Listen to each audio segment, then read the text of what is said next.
Руки Ричарда дрожали, когда он сжимал руль, а вдалеке маячила больница. Телефонный звонок раздался час назад. Эмилия просыпалась. После месяца бессонных ночей, когда он сидел у ее постели, пока аппараты поддерживали в ней жизнь, его дочь, наконец, возвращалась к нему. Он едва мог дышать, его сердце бешено колотилось, когда он припарковался и вбежал в больничные двери. Стерильный запах антисептика ударил в нос, когда он бежал по коридору, его ботинки скрипели по полированному полу. Медсестры поглядывали на него, но ему было все равно. Все, что имело значение, — это Эмилия. Ее палата была в конце коридора, и когда он толкнул дверь, то замер. Ее глаза были открыты.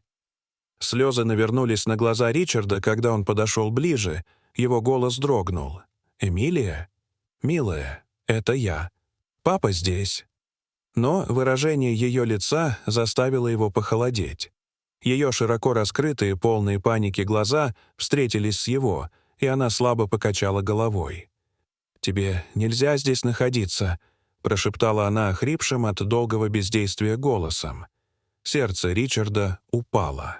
«Что? Эмилия, это я. Я ждал этого момента несколько недель», — пробормотал мужчина. «Ты не можешь быть здесь», — повторила она, повысив голос. Ее руки вцепились в простыни так, что побелели костяшки пальцев. «Пожалуйста, ты должен уйти», — сказала она. Его охватили смятение и обида. Он подошел ближе и потянулся к ней за рукой, но она отпрянула. «Эмилия, что случилось? Поговори со мной», — прошептал мужчина. Прежде чем она успела ответить, ее прервал тихий голос. «Мистер Томпсон?» Ричард повернулся и увидел женщину в белом халате, доктора Рэйчел, судя по ее бейджу. Она мягко улыбнулась, но в глазах ее была настороженность. «Я рада, что вы пришли. Выздоровление Эмилии можно назвать чудом. Мы не ожидали, что она проснется так скоро. Тогда почему она так себя ведет?» Ричард беспомощно указал на Эмилию, которая теперь смотрела в потолок. Ее грудь быстро поднималась и опускалась. Доктор колебался. Нередко пациенты испытывают замешательство или дезориентацию после выхода из комы. Ее разуму нужно время, чтобы привыкнуть, заверила Рэйчел. Ричард кивнул, но почувствовал, что что-то не так. Страх Эмилии казался слишком явным, слишком сосредоточенным. Он повернулся к ней, присев на корточки у кровати. «Эмилия, пожалуйста, скажи мне, что случилось», — прошептал Ричард. Она посмотрела на него, по ее лицу текли слезы. «Я в опасности, папочка. Ты должен уйти сейчас же», — сказала девочка. Прежде чем Ричард успел ответить, в коридоре послышались тяжелые шаги. Эмилия перевела взгляд на дверь, ее дыхание участилось. Ричард проследил за ее взглядом, и в этот момент вошел высокий, стройный мужчина в белом халате. Он был сосредоточен на своем планшете, но, подняв глаза и увидев Эмилию, застыл. На мгновение все замерли. Затем мужчина, доктор Карлсон, судя по его бейджу, пробормотал что-то себе под нос и поспешил выйти из комнаты. Эмилия сдавленно всхлипнула. «Он здесь. Он причинит мне боль». У Ричарда скрутило живот. «Кто? Доктор Карлсон? Эмилия, о чем ты говоришь?» — спросил Ричард.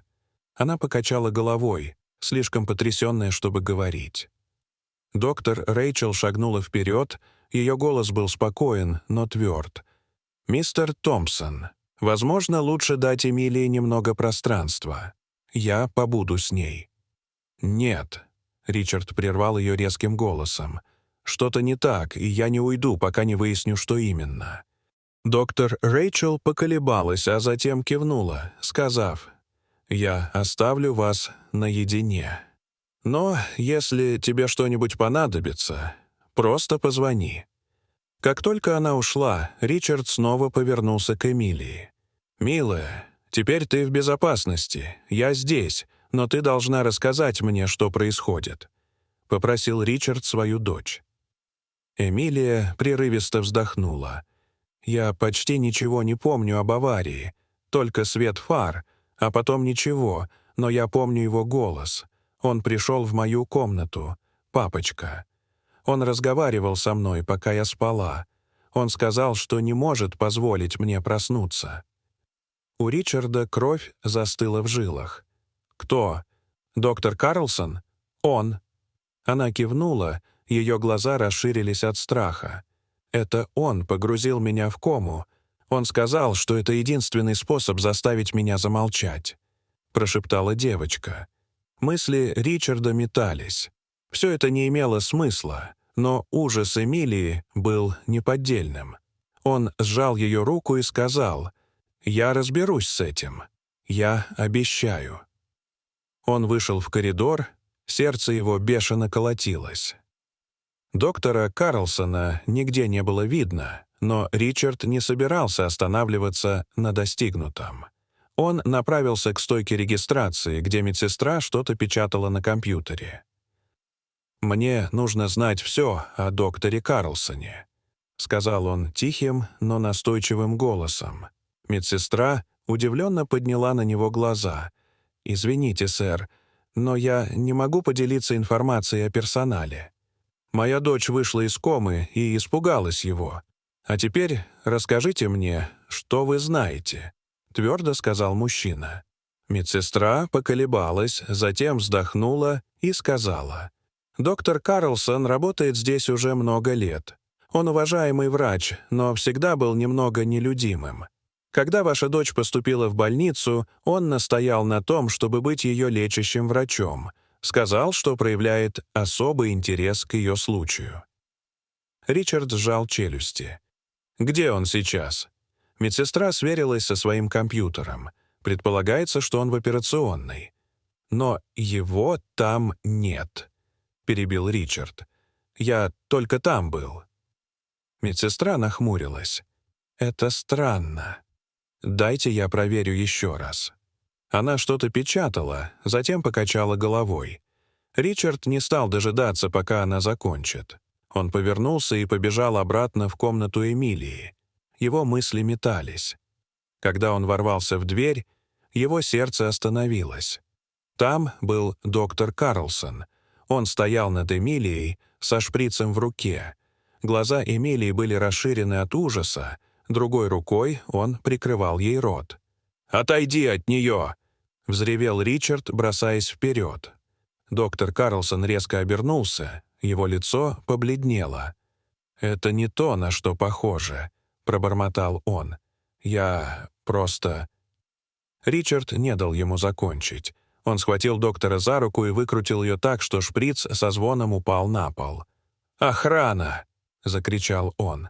«Кто-нибудь, вызовите охрану!» Через несколько мгновений комната наполнилась персоналом. Доктора Карлсона удерживали, не обращая внимания на его протесты. Ричард повернулся к Эмилии, которая безудержно рыдала. «Все в порядке, милая», — прошептал он, прижимая ее к себе. «Теперь ты в безопасности». Позже, когда полиция увела доктора Карлсона, правда выплыла наружу. Он был водителем, совершившим наезд на маленькую девочку на том злополучном пешеходном переходе, и он был в ужасе от того, что Эмилия его узнала. Чтобы заставить ее замолчать, он использовал свое положение, чтобы держать ее в коме, накачивая наркотиками, чтобы она никогда не очнулась. Но организм Эмилии сопротивлялся, и теперь его преступления были раскрыты. Дорогие зрители, что вы думаете об этой истории? Расскажите, пожалуйста, в комментариях. А если вам понравилось это видео, то ставьте лайк и подписывайтесь на наш канал. До свидания.